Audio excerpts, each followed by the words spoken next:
My sister stood beside my parents at the center of the room, smiling like she'd just won something she didn't have to earn. The country club ballroom in Carmel, Indiana looked exactly like my mother wanted. Cream tablecloths, gold-rimmed plates, crystal glasses catching warm light. A string quartet tucked into the corner playing music nobody was really listening to. 40 guests in cocktail dresses and press suits nodding politely, laughing on cue, admiring the Carter family milestone. 40 years of marriage, 40 years of reputation management. I arrived in uniform earlier that afternoon to help carry decorations inside. By dinner, I'd changed into a simple navy dress. Nothing flashy, nothing that asked for attention. I'd spent enough years in the Air Force to know when to blend in and when to stand tall. Tonight wasn't about me, that was clear. My father tapped his glass with a fork. The room quieted. My mother clasped his arm, ready for the moment she'd rehearsed in her head all week. "Thank you all for being here," my father said. 40 years ago, Donna and I promised to build a strong family. Tonight we celebrate that. Polite applause. My mother smiled like a woman who'd earned every compliment in advance. Then my father continued, "And to mark this anniversary, we have a surprise. Next week we're taking the whole family to Disney World. Another celebration, just us." The room lit up. Guests clapped louder. Someone whistled. My sister Madison actually bounced in her chair. "That's amazing," she said. "The kids are going to freak out."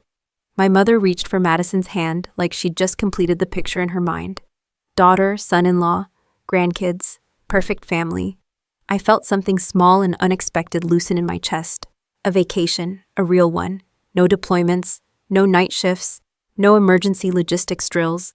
Just sun crowds, bad popcorn, and overpriced souvenirs. For a moment, I allowed myself to imagine it. Then I asked the most reasonable question in the world. "What time is our flight?" The words barely left my mouth before the air changed. Madison turned toward me, smile still fixed, eyes sharpening just enough to make sure I understood my place. "Oh, she said soft and sweet. "You're not coming." The room didn't react at first. People assumed they misheard. I assumed I misheard. "I'm sorry," I said.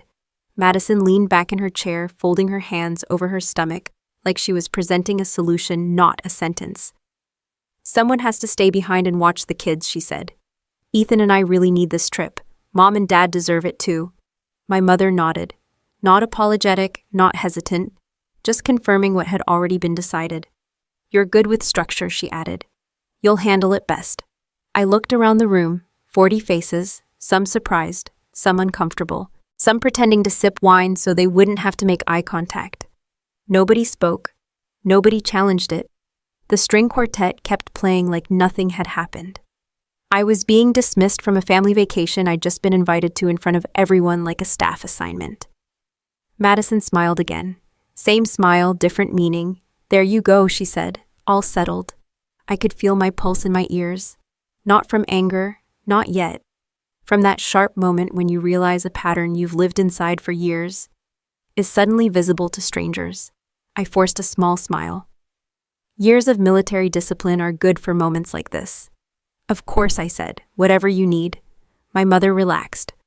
My father raised his glass again. Guests clapped, relieved the discomfort was over. Conversation restarted. Laughter returned. The party moved on, but something had shifted.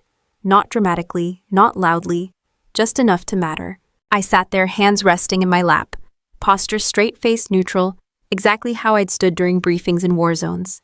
Back then, I'd been responsible for moving food, fuel, medical supplies across hostile territory. I'd coordinated convoys under fire. I'd made decisions that kept people alive. Yet here in a room filled with people who supposedly loved me, I was being told my role was to stay home and babysit because I was good with structure.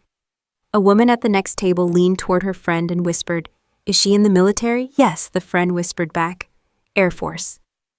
The first woman nodded slowly, as if that explained why I could be reassigned like equipment. Madison's husband Ethan raised his glass toward me across the table. "Appreciate you, he said. "Couldn't do it without you." He meant the sentence as praise. It landed like confirmation. I didn't drink. I didn't eat. I just sat there watching the Carter family celebration roll forward without me even while I sat inside it.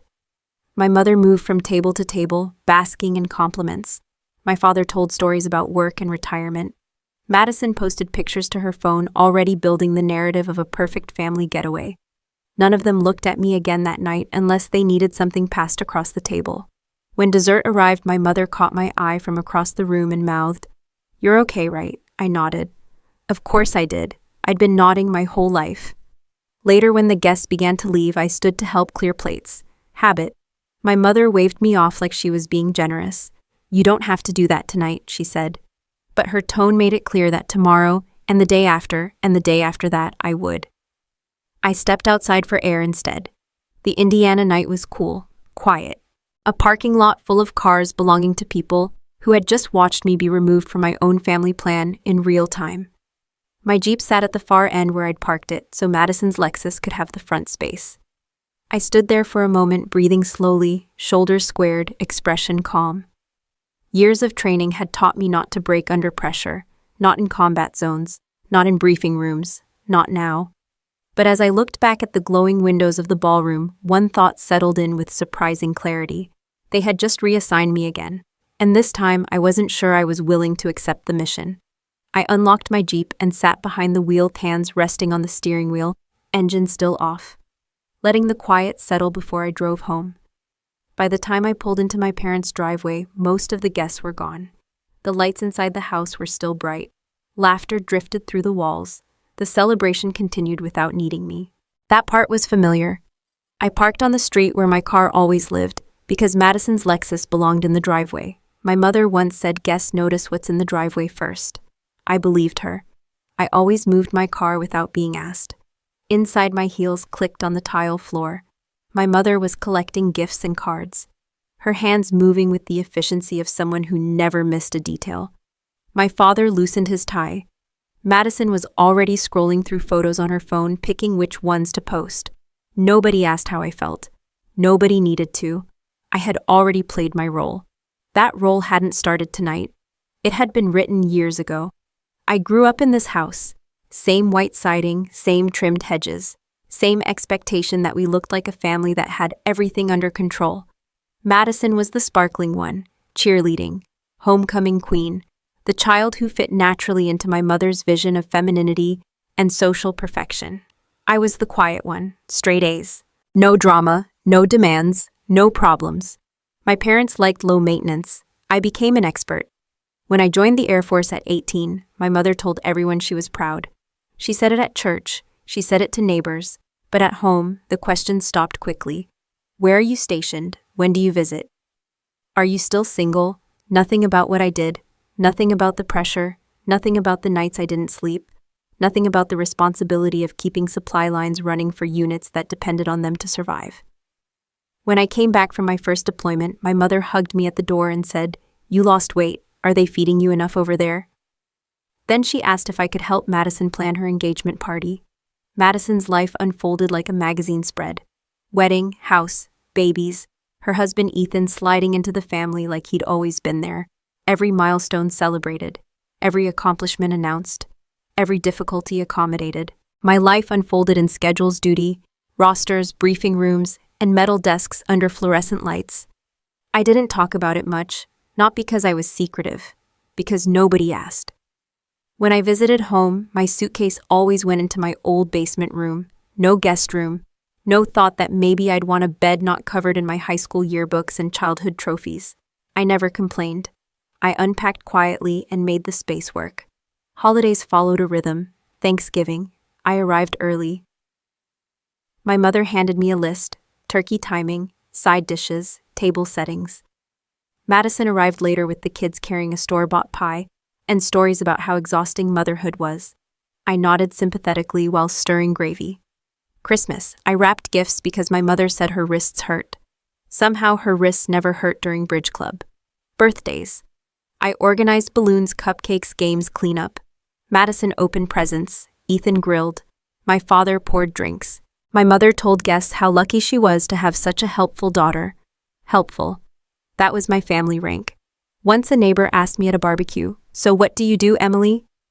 Before I could answer, my mother said, "She's in the Air Force, very structured. She does well with orders, like I was a well-trained appliance." I smiled, because that's what I did. At family dinners, Madison talked about real estate markets and school districts. Ethan talked about closing deals. My father talked about his golf score. My mother talked about church committees. When conversation reached me, it was usually, "Are you still at the same base, or do they move you a lot?" Then the topic drifted away again. No one asked what it felt like to coordinate supply convoys in hostile zones. No one asked about the junior officers who leaned on me when things went wrong. No one asked how it felt to carry responsibility that didn't come with applause. But they remembered I was good with structure, good with responsibility, good with handling things. So when Madison needed a babysitter, I was already in position. When my parents wanted a smooth holiday, I was already assigned. When something needed organizing, I was already deployed. And when nobody needed anything, I was invisible again. I told myself this was normal. Families have roles.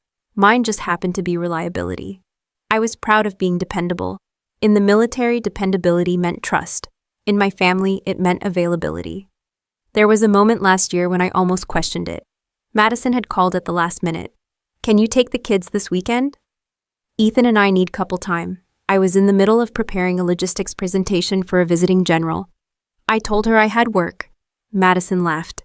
"You work on computers. You can do that anytime." Please, I canceled my plans and drove home. Because that's what I did. Later that weekend, my mother patted my arm and said, "You're such a blessing to this family." Not once did anyone ask what I needed. Tonight at the country club hadn't created a new story. It had simply said the quiet part out loud. "You are not coming. You will stay and watch the kids. You're good with structure. You'll handle it best." I hung my coat in the hallway closet. My mother called from the kitchen.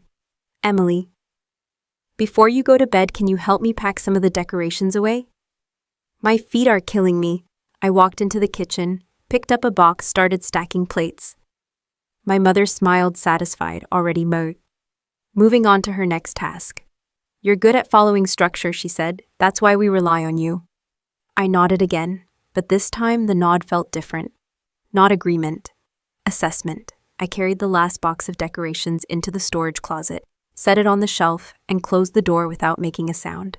The house had settled into post-party calm. The dishwasher hummed. A faint smell of frosting and candle wax lingered in the air. My parents had gone upstairs. Madison and Ethan had left earlier, already talking about packing list and stroller rentals. The kids would be dropped off in 3 days. That plan was already in motion. Of course it was. I headed toward the basement stairs, but halfway down, I realized I still needed to send a report to my commanding officer. A supply route audit was due by morning. I'd pushed it back because of the anniversary dinner. Another accommodation, another quiet adjustment. My laptop was still in my Jeep. I didn't feel like walking back outside. My mother's laptop sat open on the kitchen counter. She used it for recipes, church emails, and online shopping. Borrowing it wasn't a big deal. She'd borrowed my things my whole life without asking. I opened the laptop. The screen lit up with her inbox. Gmail, already logged in. I didn't intend to look at anything else. I just needed a browser to access my military portal. That was the plan. Then I saw my name, not in a folder, not buried, right there in a subject line. Disney arrangements, Emily situation. My fingers hovered over the trackpad. I knew I shouldn't click. I also knew I was going to. The email thread opened. From Donna Carter to Madison Reed, "Keep Emily here to watch the kids. She doesn't have anything important to do anyway. The Air Force will still be there when we get back. Might as well make use of her." I read it once, then again. The words didn't rearrange themselves into something kinder. Another reply sat beneath it. From Madison Reed to Donna Carter, "Exactly. She's perfect, free childcare. She's used to following structure. It works out for everyone. Free childcare. Used to following structure. It works out for everyone." I stared at the screen. No shaking hands, no dramatic gasp. Just a slow, cold understanding spreading through my chest. This wasn't a misunderstanding. This wasn't thoughtlessness. This was planning. They hadn't decided tonight. They'd decided a week ago. The anniversary dinner, the public announcement, the whole family phrasing, the smile, the quick answer when I asked about flight time. All rehearsed, all coordinated, all settled before I ever walked into the ballroom. I scrolled. Another message from my mother. "She'll feel useful. It's good for her. Useful, not loved, not appreciated. Useful." I took a breath that felt unusually steady. In the Air Force, when something goes wrong, you collect evidence first. You don't react on instinct. You document. You verify. You secure the facts. So I did exactly that. I took screenshots, each email, each timestamp, each sentence that confirmed my role in their plan. I sent them to my own secure email. Then I cleared the sent folder. I cleared the trash. I logged out of her account. I opened a blank browser window and sent my work report like nothing had happened. By the time I shut the laptop, the house was silent. I sat at the kitchen table, the same table where I'd wrapped gifts, served meals, helped children with homework, wiped spills, folded napkins, smiled through conversations that never included me. I didn't feel angry. Anger would have been easier.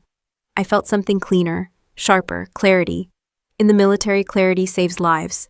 You identify the mission, you identify the terrain, you identify the threat, then you decide. Tonight the terrain had shifted. I wasn't the invisible helper by accident. I was the invisible helper by design. My phone buzzed. A new email. From United States Air Force Personnel Command. Captain Emily Carter, congratulations. You have been selected for the Command Logistics Leadership Program at the Defense Logistics Training Center, Monterey, California. Report date 6 weeks from today. I stared at the message. I'd applied months ago. A competitive program, limited seats, a career-defining step. I'd almost forgotten about it in the chaos of everyday obligations. 6 weeks. 6 weeks until a new post. 6 weeks until a new environment. 6 weeks until I didn't have to be here.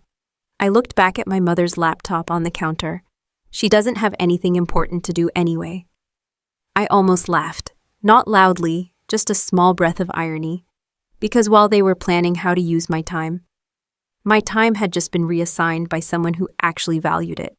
I stood up, turned off the kitchen light, walked downstairs to the basement room that still smelled faintly of old carpet and laundry detergent. I didn't pack. I didn't cry. I didn't draft a speech in my head. I just lay on the bed fully awake, staring at the ceiling, running logistics like I always did. 6 weeks. Enough time to finish duties. Enough time to prepare. Enough time to leave. They had already written my role in their vacation. Now I was writing my role in my own life. And for the first time, the plan didn't include asking anyone for permission. I woke before my alarm, already running calculations in my head. Not supply numbers, not convoy routes, not training schedules. Time, 6 weeks until Monterey, 42 days. Plenty of room to close out duties at my unit. Plenty of room to prepare a transition plan. Plenty of room to pack a life that had always been arranged around other people. Upstairs, I could hear my mother moving around, already starting the day. Coffee machine, cabinet doors, the soft hum of someone comfortable in a house where everything ran according to her expectations. I went upstairs in uniform boots, laced hair tight in a bun. My mother glanced up from the counter. "Morning," she said. "Your sister texted. She'll drop the kids off Friday before the trip.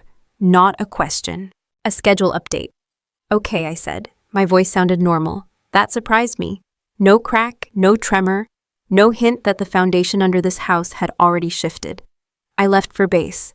The drive to the Air Force installation outside Indianapolis was familiar. Cornfields, open road, a radio station talking about weather, nothing dramatic. Just the quiet rhythm of a place where nothing ever changed unless you forced it to.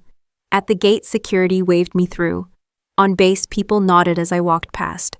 Junior officers, enlisted personnel.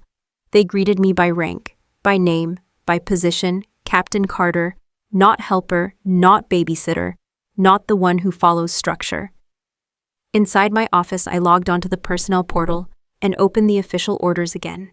Command Logistics Leadership Program. Defense Logistics Training Center, Monterey, California. I read every line carefully.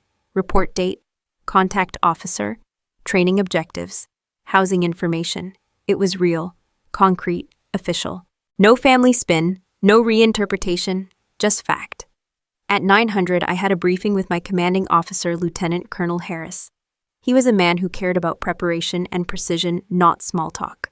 "Captain Carter," he said, motioning to the chair. "I saw your selection notice. Congratulations. That program is no joke." "Thank you, sir." He nodded. "You'll need to start transition planning. I want a full handover package for your responsibilities within 4 weeks. Can you handle that? I almost smiled. Sir, I said. Handling things is what I do. He gave a brief grin. I've noticed. There it was, recognition, simple, professional, real. By lunchtime, I'd already started drafting my transition checklist. Tasks, contacts, deadlines, everything with a clear chain of responsibility. In the military, you don't disappear. You hand over. You make sure the mission continues without you. It struck me that I'd never done that with my family. I'd never formally resigned my position as default problem solver. I just stayed. That would change, but not today. Today was preparation. In the afternoon, I sat in my car outside the base and looked at the number saved in my phone under Aunt Lorraine. We hadn't spoken in months. Not because we didn't care, because life moved fast and neither of us demanded attention. She picked up on the second ring. Well, she said, if it isn't the invisible Air Force niece. I laughed once. It felt good. Hey, Lorraine. I got into the command logistics program. There was a pause, then a sharp inhale. You're kidding. I'm not, Monterey. Yes. Another pause, then warmth in her voice. About time someone with sense recognized you. I stared at the steering wheel, my grip relaxed. I need to talk to you about something else too, I said, and I told her. The anniversary dinner, the Disney trip, the babysitting assignment, the emails. I didn't dramatize it. I just stated facts, like a report. Lorraine listened without interrupting. When I finished, she was quiet for a moment. Then she said, You know I've got a spare room above the diner. I swallowed. I figured. And you know I don't ask questions I already know the answer to, she said. So I'll say this instead. You've served your country. You've earned your place. You don't owe unpaid labor to people who don't see you. Her voice was steady. No sentimentality, no pity, just truth. I don't want to cut them off, I said. I just don't want to be their default anymore. Lorraine snorted softly. Honey, boundaries feel like betrayal to people who benefited from your silence. I let that sit. Can I stay with you when I get there, I asked. You'll have clean sheets and bad diner coffee waiting, she said. And you'll be 5 minutes from a beach you've earned the right to enjoy. I smiled. Thank you. Don't thank me yet, she said. Thank yourself when you finally stop apologizing for existing. We hung up. I sat in the car for a while longer watching people move across the base. Trucks delivering equipment. Airmen walking in groups. A mechanic wiping grease off his hands. Everyone here had a role.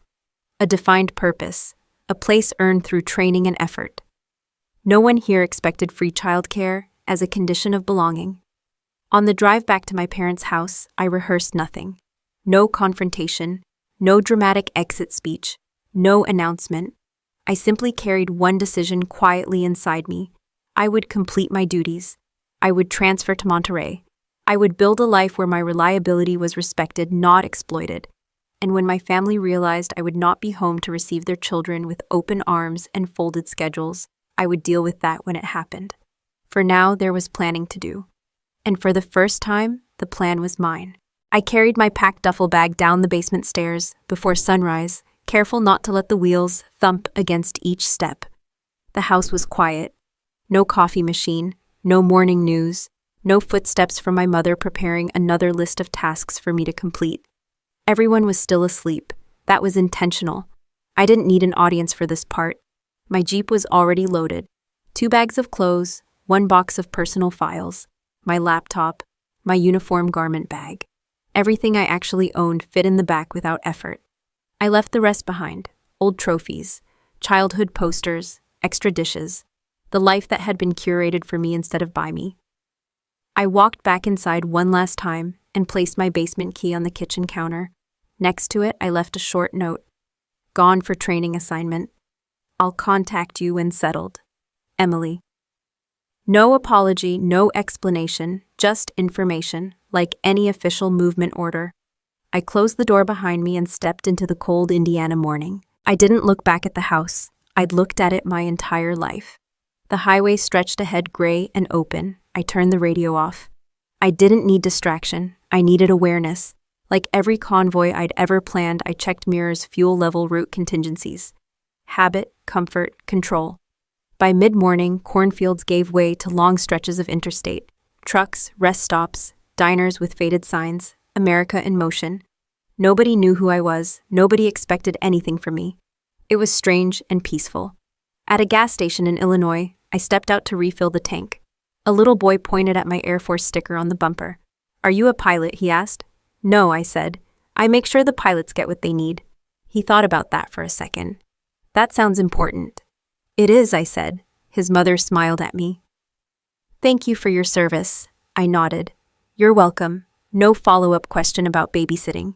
Back on the road, I ate a sandwich with one hand and kept driving. I stopped only when I needed gas or sleep. Cheap motels, clean sheets, quiet rooms, nobody knocking on the door asking for help with anything. On the second night, I lay in a motel bed, staring at the ceiling, listening to the hum of an old air conditioner. My phone buzzed twice. Messages from Madison. "Hey Em, just checking you got home safe after the party." Another buzz. "Remember we dropped the kids off Friday morning?" I didn't reply. I didn't block her either. Silence was enough.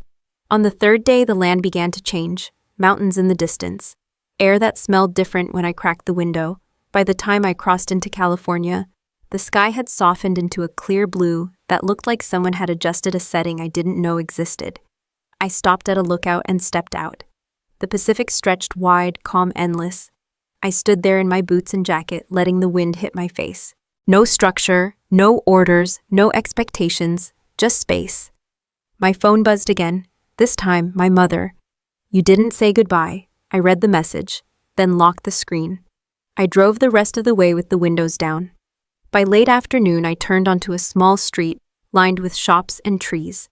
A hand-painted sign swung slightly above a modest diner, Lorraine's Kitchen. A woman stepped outside, wiping her hands on a towel. Gray streaks in her hair, Navy veteran tattoo on her forearm. She looked exactly like I remembered and completely different at the same time. "Well, look at you," Aunt Lorraine said. "Captain Carter in the flesh." She hugged me once. Firm, real, no fake sentiment. "Room's upstairs," she said, pointing. "Coffee's terrible, breakfast is decent. Rules are simple. You live your life, I live mine. We respect both. That works for me," I said. Upstairs, the room was small but clean. A bed, a desk, a window that showed a slice of ocean in the distance. I put my bag down and sat on the mattress. It creaked. It felt solid. That evening, I helped wipe tables at the diner. Locals chatted. Tourists asked for recommendations. Nobody cared that I had once coordinated supply routes in hostile territory. Nobody needed me to solve their family problems. A man at the counter noticed my posture, my haircut, my bearing. "You military?" he asked. "Air Force," I said. He nodded with quiet respect and went back to his coffee. Later, Lorraine poured 2 cups and sat across from me. "You start training Monday," she said. "I'll drive you if you want." "I can handle it," I said. She smiled. I figured. I lay in bed that night not thinking about Disney tickets, babysitting schedules, or what my family might be doing at that moment. For the first time in years, I didn't feel on standby. I felt stationed. And tomorrow, I'd wake up somewhere I had chosen. I buttoned my uniform jacket, checked my reflection in the small mirror, and tightened my bun with the same precision I'd used for years. But this morning felt different. Not because of the uniform, because of the silence behind me. No mother calling out a reminder. No sister texting a last-minute favor. No children asking for breakfast. Just my own breathing, my own plan, my own mission. Lorraine slid a mug of coffee across the diner counter as I passed through. "Fuel," she said. "You'll need it." I took a sip. It was terrible. "Still terrible," I said. "Consistency is a virtue," she replied. I stepped outside into crisp coastal air and drove to the Defense Logistics Training Center. The base sat just beyond the town, modern, clean, efficient. The kind of place built for people who understood that preparation prevented chaos. At the gate, the guard checked my ID and waved me through with a nod. "Welcome to Monterey, Captain Carter." No one had welcomed me into my parents' house in years. Not like that. Inside the main building, a group of officers gathered in a briefing room. Different branches, different specialties. Same sharp posture, same controlled energy. The instructor, Colonel Ramirez, stepped forward. "This program exists for one reason," she said. "To prepare you to lead logistics operations under pressure. If you're here, someone believes you have potential. Over the next weeks, we'll find out if they're right. No applause. No fake smiles. Just expectation." I liked it immediately. The first exercise started that afternoon. A simulated humanitarian crisis. Supply lines cut, medical shortages, infrastructure damage. Teams were assigned regions to stabilize. My team included a Navy lieutenant, an Army captain, and a Marine logistics officer who looked like he could lift a truck. We were given limited data, conflicting reports, and a ticking clock. Figure it out, Colonel Ramirez said. People die if you don't. Old instincts clicked in. I organized the information, identified bottlenecks, assigned tasks, asked direct questions, cut through noise. The Navy lieutenant looked relieved. Finally, he muttered, "Someone who doesn't talk just to hear their own voice." Within an hour, we had a workable plan. By the end of the day, our solution was chosen as the most efficient. Colonel Ramirez nodded at me as the group dispersed. "Good leadership," she said, clear, calm, decisive. I thanked her and walked out of the building with a steady stride. No one called me helpful. They called me capable. Over the next days, the pace stayed intense. Long hours, complex problems, tight deadlines, people snapping under pressure, people stepping up.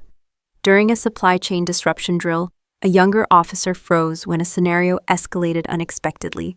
He stared at the screen like it might fix itself. I stepped beside him. "Give me what you know," I said. He blinked. "Routes A and C are blocked. Medical units will run out in 6 hours." "Good," I said. "Now give me options." He swallowed, started talking. I listened, filtered, refined. 10 minutes later, we had a solution. After the session, he caught up to me in the hallway. "Thanks, Captain," he said. "I was drowning in there." I shrugged. "You didn't drown, you just needed a structure." He smiled. "You're good at this." I almost laughed. If only my mother could hear that sentence now. At lunch, officers gathered outside under the sun. Conversations about career paths, past deployments, lessons learned. Nobody asked about my marital status. Nobody asked why I didn't have children. Nobody assumed my free time belonged to them. They asked what I'd worked on, what I wanted to do next, what kind of command I aimed for. I told them the truth. "I like making broken systems work," I said. A Marine officer grinned. "Then you picked the right chaos." In the evenings, I returned to Lorraine's diner. I helped wipe tables and restock shelves, not because I was expected to, but because it felt grounding. Simple work after complex days. One night, a customer recognized the base patch on my jacket. "You stationed here?" he asked. "Training program," I said. He nodded. "Good. We need smart ones. No backhanded compliments, no veiled assignments, just respect." Later, Lorraine leaned against the counter. "You're walking differently," she said. "I'm standing differently," I replied. She smiled. "Same thing." Halfway through the program, Colonel Ramirez gathered us again. "We'll run a final exercise tomorrow," she said. "One of you will be selected as team lead for a high-pressure scenario. No warning, no preparation. We'll see who thinks clearly when the map burns." The room buzzed with quiet anticipation. I didn't care whether I was chosen. Not because I lacked ambition, but because I already knew something important. In this place, my value was visible, measured, recognized, not assumed, not exploited. That night, I sat by the diner's back door, listening to the ocean somewhere beyond the dark. My phone buzzed. A new message from Madison. "Mom says you never confirmed Friday. What time should we drop the kids off?" I stared at the screen, then I turned the phone face down on the table and went back inside to close the diner. I shut off the diner's lights, locked the back door, and wiped my hands on a towel, the smell of coffee and grilled bread clinging to my clothes. Lorraine was counting the register. "Long day?" she asked. "Productive," I said. She glanced at my phone lying face down on the counter. "You're not going to answer that. Not tonight." She nodded once. No advice, no pushing. Lorraine didn't rescue people. She gave them space to rescue themselves. Upstairs, I showered and lay on the bed, letting the day replay in my mind. The training center, the respect, the structure that didn't come with exploitation, the simple rhythm of a life that felt like mine. By morning, the final exercise was underway. Colonel Ramirez walked into the briefing room with a folder in her hand. "Today's scenario is live-action simulation. One team lead will be assigned on the spot." She opened the folder. "Captain Carter, you're up." No fanfare, no dramatic pause, just fact. I stepped forward. My team gathered around, screens lit, maps filled with blinking red alerts. A simulated earthquake, collapsed infrastructure, cut communication lines, limited supply trucks, Too many variables, not enough time. I didn't raise my voice. I didn't try to dominate. I delegated, prioritized, simplified, asked for input when needed, made decisions when required. The room moved with me, not around me. 2 hours later, the scenario ended. Colonel Ramirez removed her glasses. Efficient, adaptive, clear chain of command, no wasted motion. She looked at me. That's what leadership looks like. The team exhaled. A few nodded at me with genuine respect, not because I needed them to, because they meant it. By afternoon, I was back in uniform, walking out of the center with a folder of evaluations under my arm and salt air brushing my face. Lorraine was sitting outside the diner when I pulled up. "You got the nod," she said. I handed her the evaluation sheet. She read the highlighted lines and whistled softly. "Command material," she said. "Not bad for someone who was supposed to be a babysitter this week." I smiled. Inside, she poured me a coffee. I didn't bother commenting on the taste anymore. It was part of the environment now, familiar, honest. I sat by the window watching tourists wander past art shops and bakeries. Monterey moved at its own pace. Nobody here rushed to impress anyone. Nobody here needed to perform family perfection. My phone buzzed again, then again, then again. Madison. Finally, I turned it over and opened the messages. "Emily, why aren't you responding? Mom is furious. We're flying out tomorrow. What time do we drop the kids off?" Another message came through before I could lock the screen. "I'm pregnant." I stared at that one. Not surprise, not joy, just recognition of a tactic. 5 minutes later, a photo arrived. A grainy ultrasound image with a caption, "Baby number 3. Due in December. I really need you." There it was. Not congratulations, not sharing happiness. Need, obligation, emotional leverage. Lorraine watched my face without asking. I typed one sentence. "I won't be home." Madison replied instantly.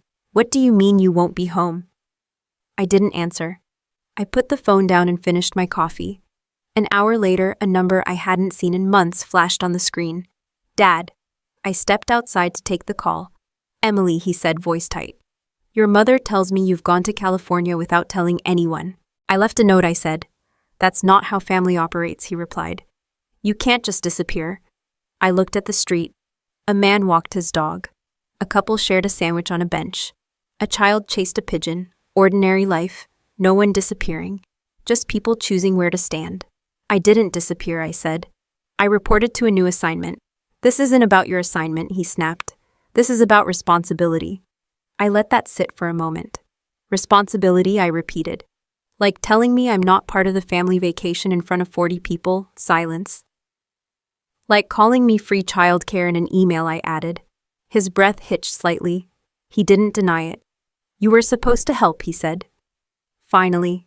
That's what family does." "No," I said. "That's what unpaid labor does." He exhaled sharply. "Your sister is pregnant. She needs support."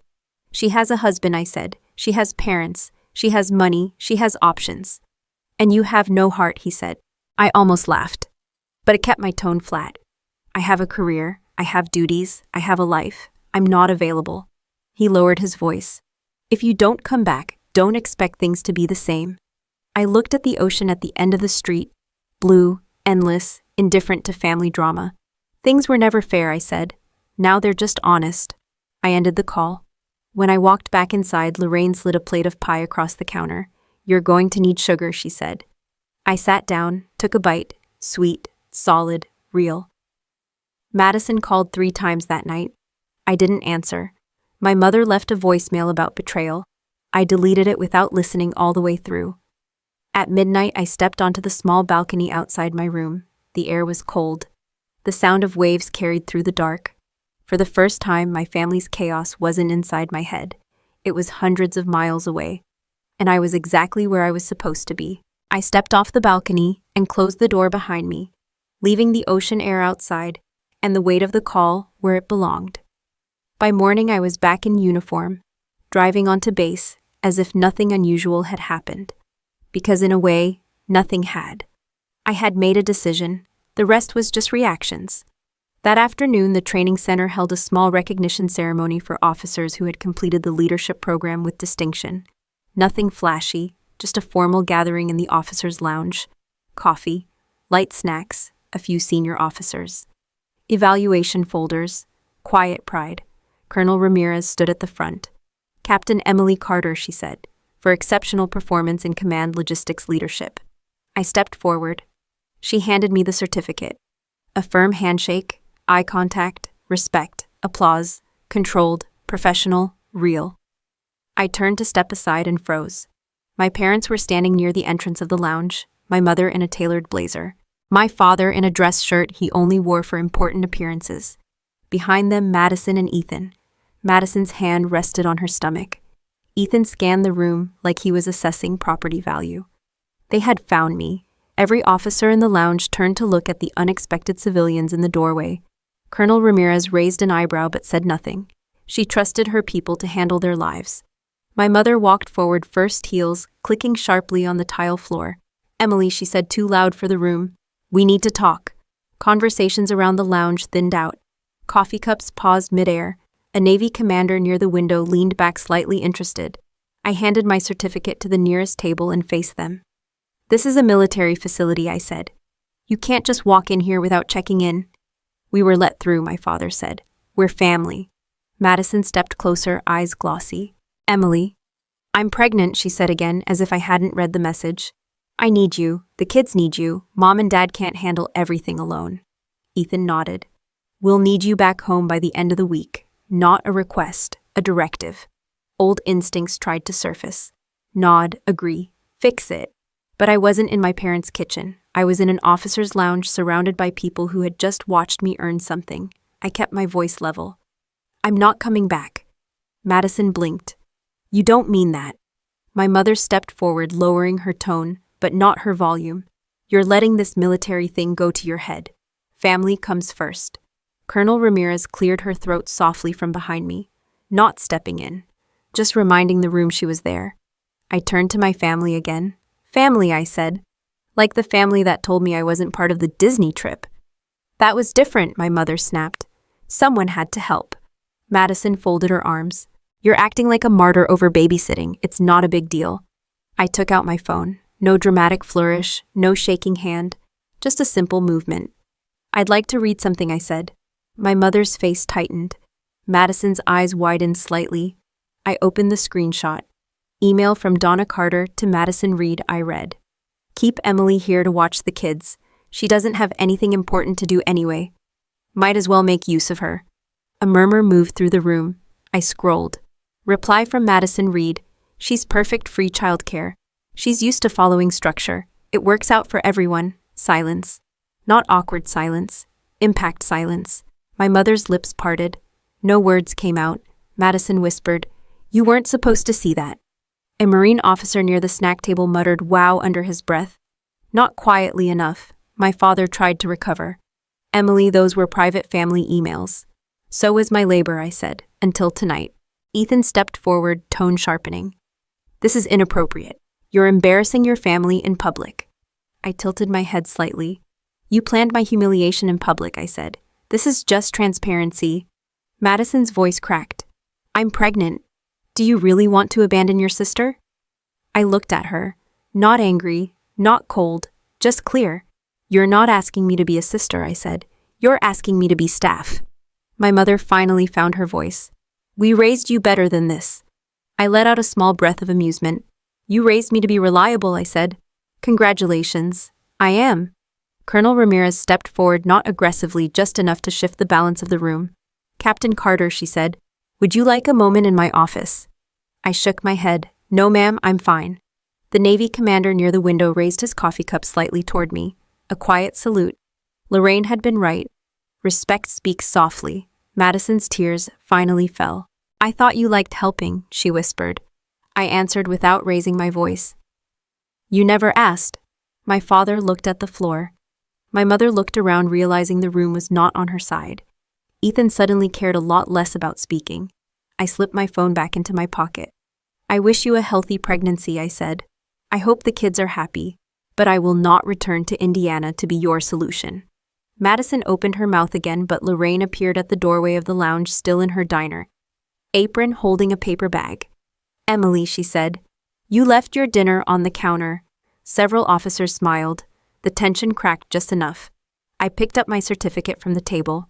"Excuse me," I said, and walked past my family through the lounge out into the coastal afternoon shoulders. Straight pace, steady breath, calm. Behind me, nobody followed. I pushed open the lounge door and stepped into the sunlight, the certificate tucked under my arm. The sound of the ocean rolling in from somewhere beyond the base. My boots hit the pavement with a steady rhythm. Not rushed, not triumphant, just certain. Lorraine was waiting by my Jeep, leaning against the hood, paper bag still in her hand, like she'd been standing guard the entire time. "You done in there?" she asked. I nodded once. She didn't ask what was said. She didn't need details. She just handed me the bag. "Turkey sandwich, no pickles." "You're welcome." I took it. "Thank you." We got into the Jeep. I drove. Lorraine stared out the window, giving me space to breathe. Halfway back to the diner, my phone buzzed. "Dad." I didn't answer. It buzzed again. "Mom." I turned the phone off. Lorraine smirked slightly. "Silence is a beautiful boundary," she said. By the time we reached town, the sky had shifted to late afternoon gold. Tourists wandered with shopping bags. A street musician played a guitar badly but confidently. The world continued without caring who was mad at whom. At the diner, Lorraine unlocked the door and flipped the sign to closed. We stepped inside. The familiar smell of coffee and grilled onions wrapped around me. I sat at the counter and ate the sandwich slowly.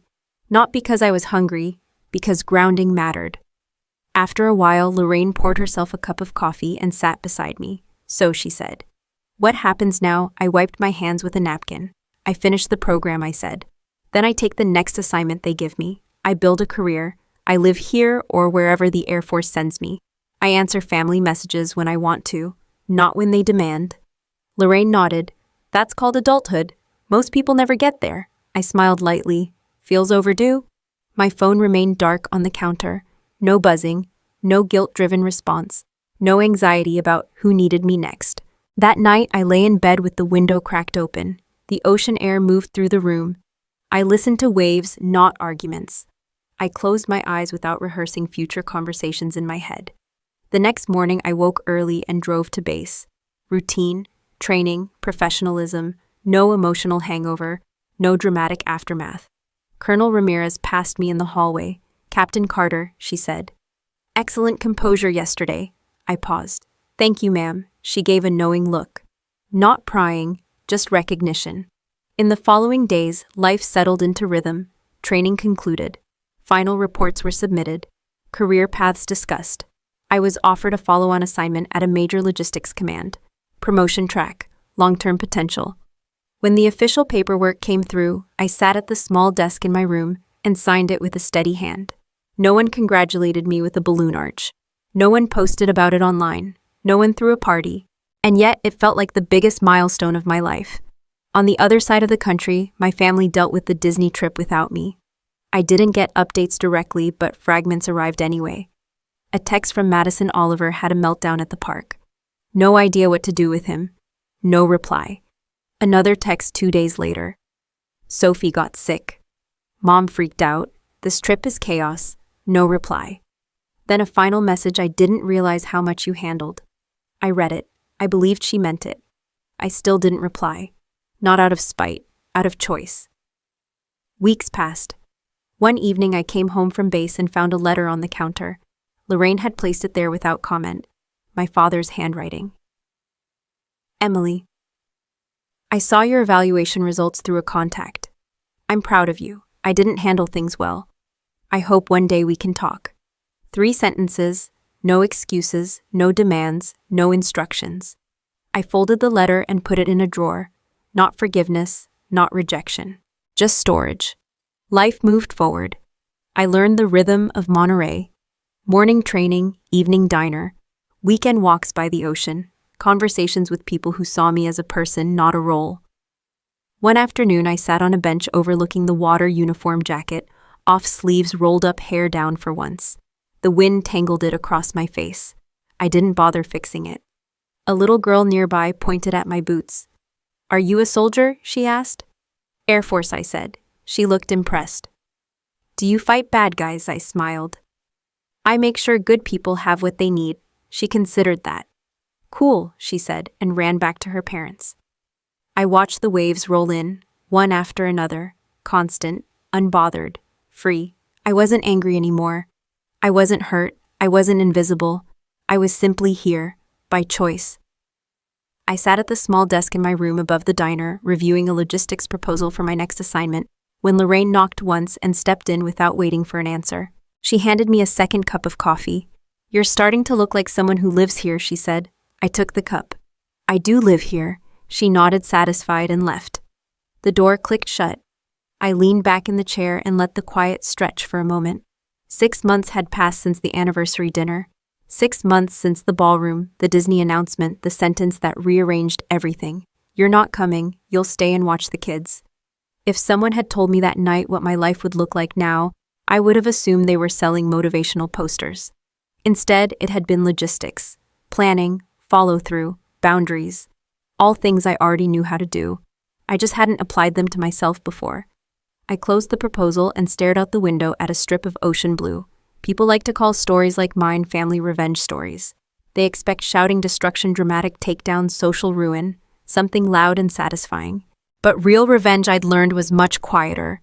It was choosing yourself when people expected you to choose them. It was walking away from a role assigned to you without your consent.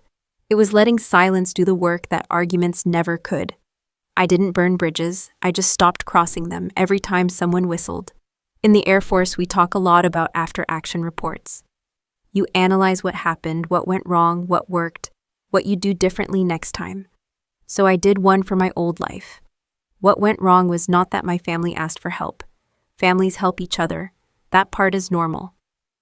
What went wrong was that help became expectation, and expectation became entitlement. No one asked whether I wanted the role.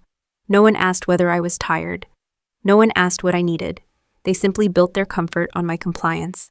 In military terms, I had become a resource with no resupply plan. Eventually, resources run out.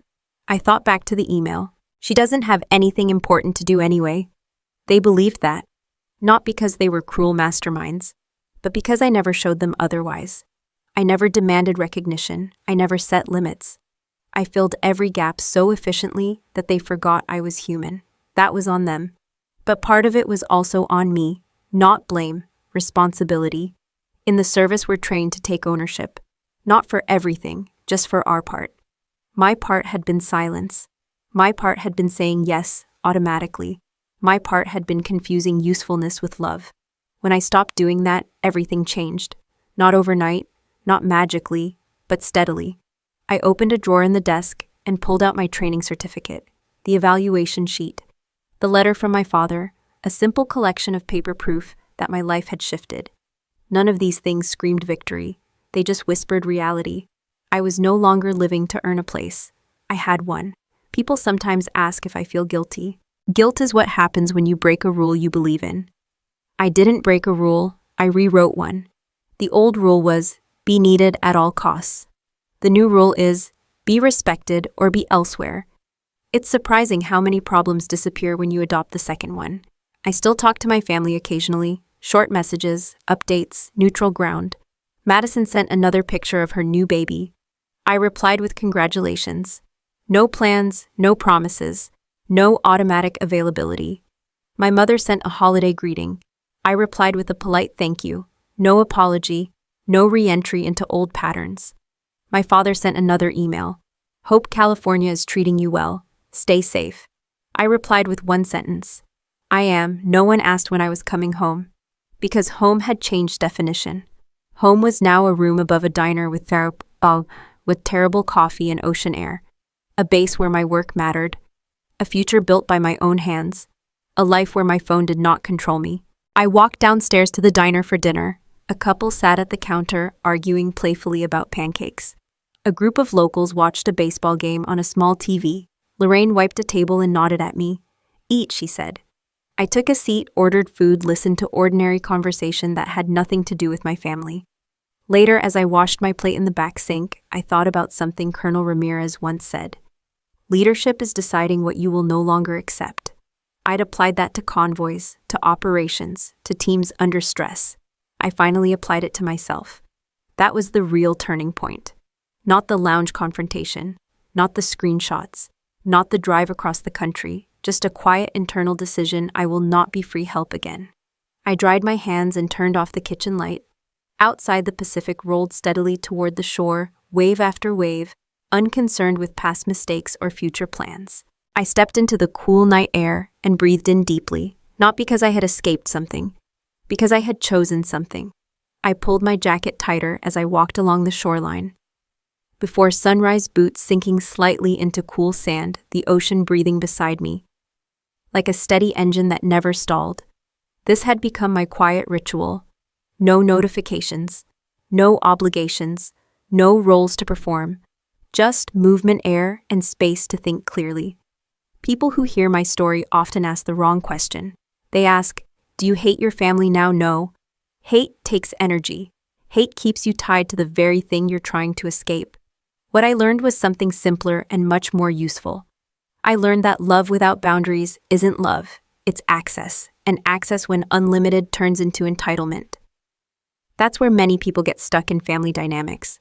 They confuse being needed with being valued. They believe that if they stop filling every gap, everything will collapse, and they will be blamed. Here's the truth. If everything collapses when you step away, it means you were never being supported.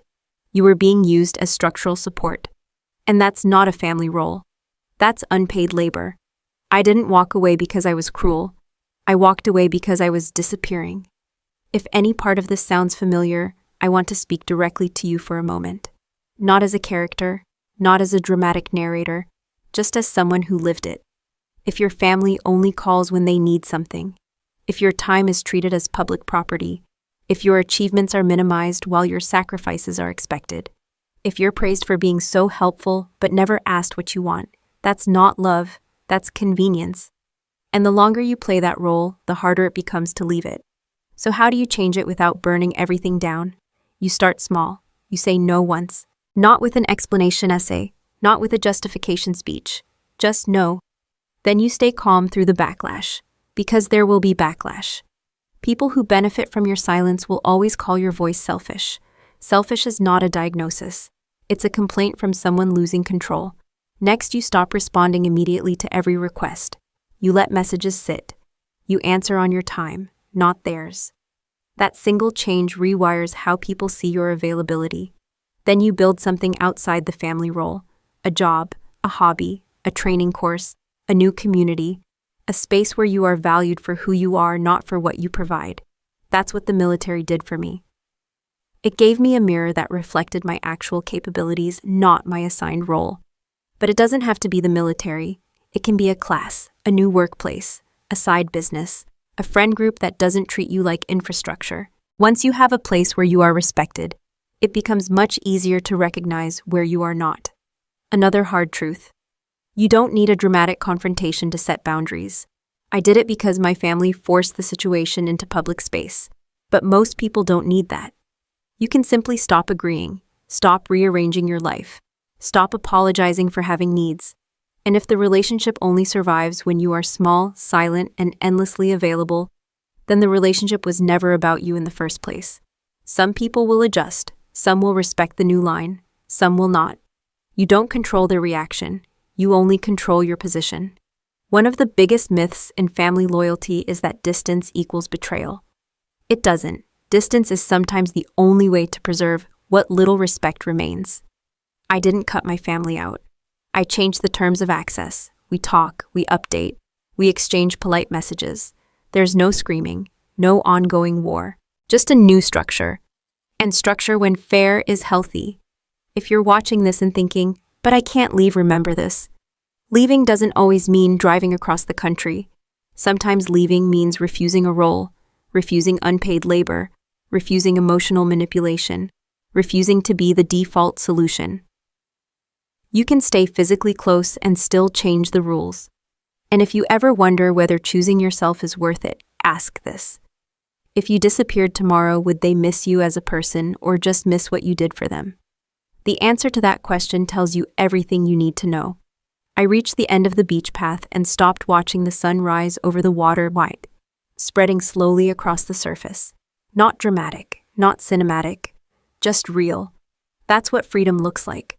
Not fireworks, not applause, Just the quiet knowledge that your life belongs to you, not to tradition, not to guilt, not to expectation, to you. And if there's one thing I hope you take from my story, it's this. Revenge isn't destroying the people who overlooked you. Revenge is building a life where their approval is no longer required. A final note. This story contains some fictional details to enhance the drama and emotion, but the lessons and patterns we address are entirely real and still happen to many people every day. If this style doesn't suit you, that's okay. Find other content that better fits your needs.